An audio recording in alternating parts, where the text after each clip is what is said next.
Shalom, salam di dalam kasih Tuhan kita Yesus Kristus.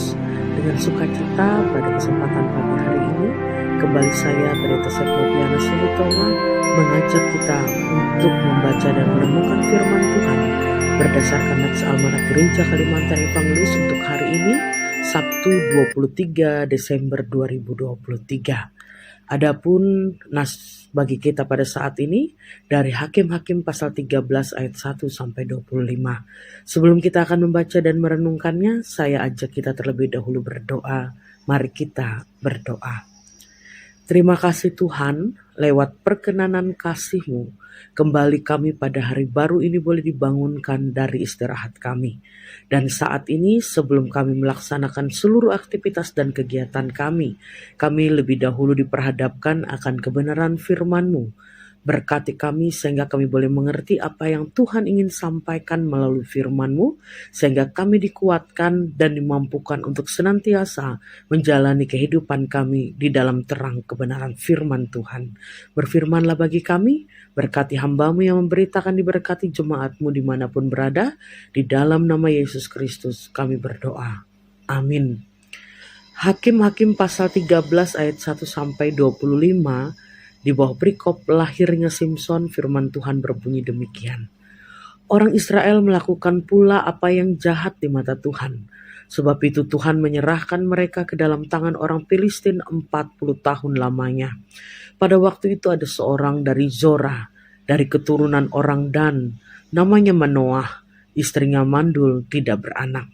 Dan malaikat Tuhan menampakkan diri kepada perempuan itu dan berfirman kepadanya demikian. Memang engkau mandul, tidak beranak, tetapi engkau akan mengandung dan melahirkan seorang anak laki-laki. Oleh sebab itu, peliharalah dirimu. Jangan minum anggur atau minuman yang memabukkan dan jangan makan sesuatu yang haram. Sebab engkau akan mengandung dan melahirkan seorang anak laki-laki. Kepalanya tidak akan kena pisau cukur. Sebab sejak dari kandungan ibunya anak itu akan menjadi seorang nazir Allah. Dan dengan dia akan mulai menyelamatkan orang Israel dari tangan orang Filistin.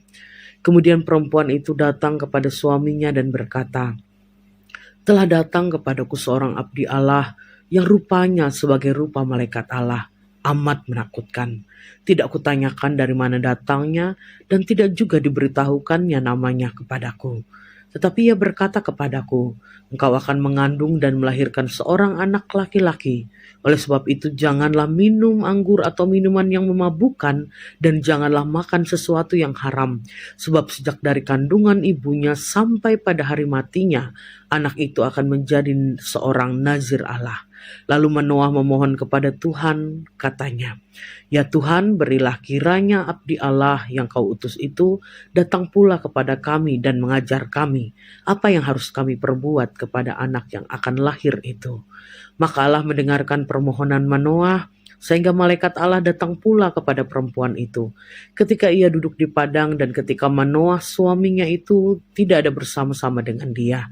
Kemudian perempuan itu segera berlari memberitahukan kepada suaminya, katanya kepadanya, orang yang baru datang kepadaku baru-baru ini menampakkan diri pula kepadaku.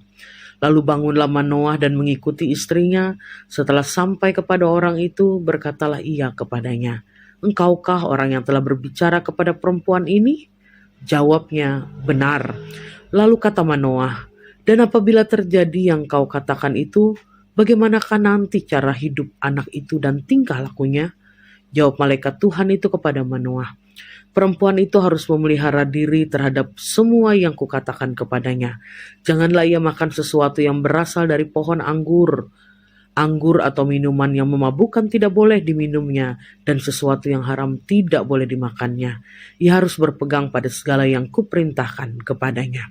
Kata Manoah kepada malaikat Tuhan itu, perkenankanlah kami menahan engkau di sini, supaya kami mengolah anak kambing bagimu.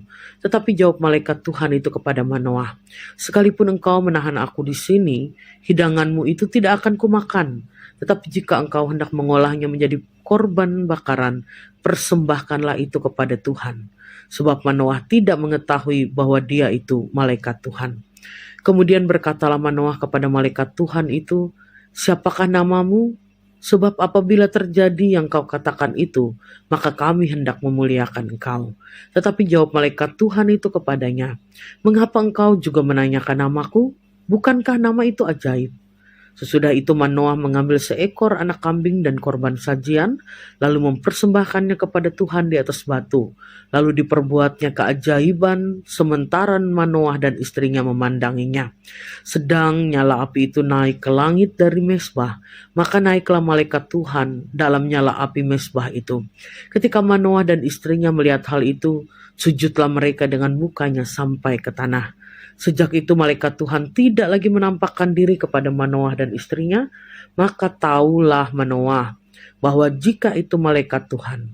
Berkatalah Manoah kepada istrinya, kita pasti mati sebab kita telah melihat Allah.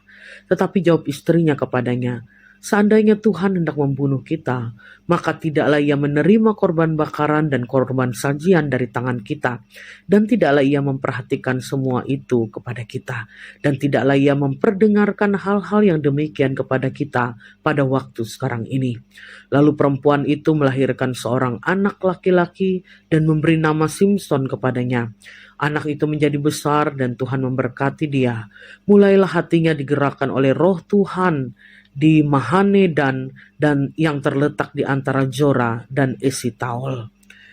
Yang berbahagia ialah setiap orang yang mendengarkan firman Allah dan yang memeliharanya. Amin. Saudara-saudariku yang terkasih di dalam Tuhan Yesus Kristus, orang Israel sudah berdiam masuk di tanah yang dijanjikan, yaitu tanah Kanaan. Namun bersama dengan keberadaan mereka di sana, masuklah juga pendatang lain yang ke situ, yaitu orang-orang Filistin atau orang-orang laut. Dalam waktu singkat mereka menjadi ancaman bagi suku-suku Israel. Akhirnya mereka pun menyerbu Israel dan memaksa agar Israel menyerahkan tanah mereka. Masa sengsara ini dipandang sebagai teguran Allah atas kejahatan Israel. Meski begitu, Allah tetap peduli kepada umatnya. Ia membangkitkan seorang hakim yang akan membebaskan mereka, yaitu Simson. Malaikat Allah datang kepada seorang perempuan mandul dari suku Dan. Ia akan melahirkan seorang anak laki-laki yang nantinya akan menjadi nazir Allah. Nazir sendiri berasal dari kata ditahbiskan. Artinya orang yang dikhususkan untuk membaktikan diri untuk pelayanan Allah. Oleh sebab itu, seorang nazir itu diasuh dengan latihan rohani khusus. Sejak di dalam kandungan diceritakan baik ibu maupun si anak berpantang minum anggur atau minuman lainnya yang memabukkan. Pantang untuk memakan makanan yang diharamkan dan harus melakukan semua perintah Allah. Semua instruksi dengan jelas telah diberitakan atau diberitahukan melewati malaikat Allah itu demi menjaga integritas dan kekudusan di hadapan Allah. Kisah kelahiran Simson ini membangkitkan harapan bahwa Allah akan membebaskan umatnya dari penindasan. Sejak dalam kandungan, banyak pengorbanan yang dilakukan olehnya dan keluarganya dalam menolak kenikmatan dan menjaga laku hidup. Saudara-saudariku yang terkasih, tidak hanya Simson yang diberikan oleh Allah bagi orang Israel, tapi kita bisa lihat dalam sejarah perjalanan kehidupan orang Israel, berkali-kali dalam catatan sejarah itu dikatakan meskipun umat berdosa, meskipun mereka melakukan apa yang jahat, tapi kasih setia Tuhan tetap ada atas hidup mereka. Tuhan membukakan jalan, Tuhan memberikan pertolongan dengan cara-cara Tuhan yang luar biasa, unik, khusus bagi umat yang dikasihinya. Melewati bagian firman Tuhan ini, kita bersama-sama diingatkan pada saat ini, baik itu untuk jemaat pada umumnya, dengan meneladani kisah umat Israel ini, ataupun kita secara khusus sebagai pribadi-pribadi umat milik kepunyaan Tuhan, bahwa Allah itu adalah Allah yang kasih, Allah yang tidak akan pernah membiarkan umatnya untuk jatuh dalam pencobaan yang melebihi kekuatan kita. Allah ada dalam pertolongannya bagi setiap orang yang berseru kepadanya. Dan cara Tuhan itu adalah cara yang ajaib. Pada waktu yang tepat sesuai dengan apa yang diinginkan oleh Tuhan, Dia akan nyatakan pertolongan dalam kehidupan kita. Oleh karena itu, ketika kita menghadapi berbagai macam pergumulan, kesulitan, kesukaran hidup, firman Tuhan ini mau mengajak kepada kita, teruslah menatap Tuhan, letakkan pengharapan pada kuasa Tuhan, bahwa Dia akan senantiasa bertindak pada caranya di waktu yang tepat. Demikian pula kita akan boleh mendapatkan jalan keluar dari setiap pergumulan, permasalahan, dan beban yang menghimpit kehidupan kita. Pertolongan Tuhan itu selalu ada atas hidup kita dengan caranya, baik itu yang biasa, bahkan sampai cara yang unik, karena Dia senantiasa mengasihi kita sebagai umat milik kepunyaannya. Mari saudara-saudariku yang terkasih, apapun pergumulan, permasalahan, beban yang saat ini mungkin ada atas hidup dan kehidupan kita, dalam pekerjaan, dalam kehidupan rumah tangga, luka hati, kekecewaan, masalah perekonomian, atau apapun itu bentuknya, bawa tetap kepada Tuhan dalam pengharapan bahwa Dia siapkan jalan. Allah tidak pernah jauh, Allah tidak pernah lepas tangan. Dia selalu mengasihi kita dan siap sedia untuk menolong dan mengangkat kita dari setiap pergumulan kehidupan kita. Tuhan Yesus memberkati kita senantiasa. Amin. Mari kita bersatu di dalam doa, kita naikkan doa kita. Bapa yang pengasih, saat ini kami mengucap syukur untuk kebenaran firman-Mu yang boleh kami terima. Biar firman itu boleh semakin menguatkan kepada kami untuk kami hidup berdasarkan kebenaran firman Tuhan. Tuntun kami, hikmat menguasai kami untuk tidak hanya menjadi pendengar firman-Mu, tapi boleh menjadi pelaku firman Tuhan yang hidup dan setia. Saat ini kembali kami di dalam doa kami, menaikkan ungkapan syukur kami untuk segala berkat-Mu yang telah kami terima dalam hidup kami. Dan saat ini Tuhan, kami akan memulai satu hari ini dengan semangat dan pengharapan bahwa kami tidak akan pernah sendiri dalam menjalani hidup kami. Hadirat-Mu akan membawa kami dalam damai sejahtera, sehingga dengan hati yang dipenuhi damai sejahtera, kami boleh menyelesaikan setiap tugas tanggung jawab panggilan kami dalam dunia ini, khususnya pada hari ini. Berkati kami dengan kesehatan dan kekuatan, lindungi setiap usaha dan pekerjaan sidang jemaat Tuhan, agar dari apa yang diberkati Tuhan boleh mencukupkan berkat-Mu untuk selalu mengalir atas hidup kami. Sertai dan berkati rumah tangga dan keluarga kami, agar senantiasa boleh rukun, harmonis. Demikian pula Engkau boleh memelihara dan memberkati kehidupan orang-orang yang kami kasihi dalam kehidupan kami, dimanapun mereka ada dan berada. Tolong Engkau senantiasa melindungi, menjaga, memelihara mereka, sehingga mereka pun ada dalam berkat dan perlindungan Tuhan.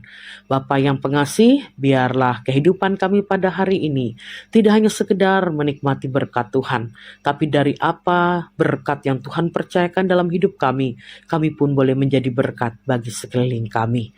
Saat ini kami bawa di dalam doa kami untuk pelayanan yang dilakukan di jemaat Tuhan, khususnya pelayanan yang dilakukan oleh GKE di setiap kawasan pelayanan, dan lebih terkhusus lagi untuk resort GKE Puruk Cahu.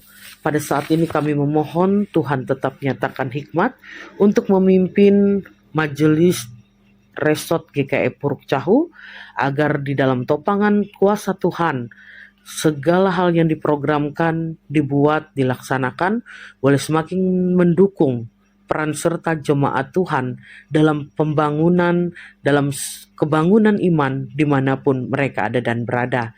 Dan secara khusus kami berdoa untuk saudara-saudari kami, Jemaat Lohing Kabojur Olung Siron. Biarlah baik itu para pendeta yang melayani di sana, maupun ya Tuhan, jemaat-jemaat, penatua dan diakon, boleh terjadi sinergi kerjasama yang baik untuk pertumbuhan yang semakin baik ke depannya. Kerukunan, kedamaian, itu yang boleh ada di sana. Tuhan memberkati majelis di sana ya Tuhan, agar boleh bekerja dengan sukacita dan semuanya adalah untuk kepujian dan kemuliaan nama Tuhan. Terima kasih Bapa di dalam Tuhan kami Yesus Kristus.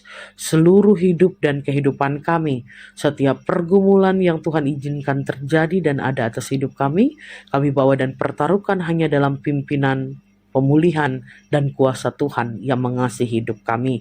Kami siap memulai hari ini menjalani seluruh aktivitas tanggung jawab kami. Tuhan selalu bersama dengan kami. Inilah syukur dan doa kami di dalam nama Yesus Kristus Tuhan Juru Selamat kami yang mengajar berdoa demikian. Bapa kami yang di sorga, dikuduskanlah namamu, datanglah kerajaanmu, jadilah kehendak-mu di bumi seperti di sorga. Berikanlah kami pada hari ini makanan kami yang secukupnya, dan ampunilah kami akan kesalahan kami, seperti kami juga mengampuni orang yang bersalah kepada kami. Dan janganlah membawa kami ke dalam pencobaan, tapi lepaskanlah kami daripada yang jahat, karena Engkau yang punya kerajaan dan kuasa dan kemuliaan sampai selama-lamanya. Amin. Selamat melaksanakan aktivitas kerja karya kita untuk hari ini. Kasih Kristus selalu menyertai kita. Amin. Tuhan memberkati engkau dan melindungi engkau.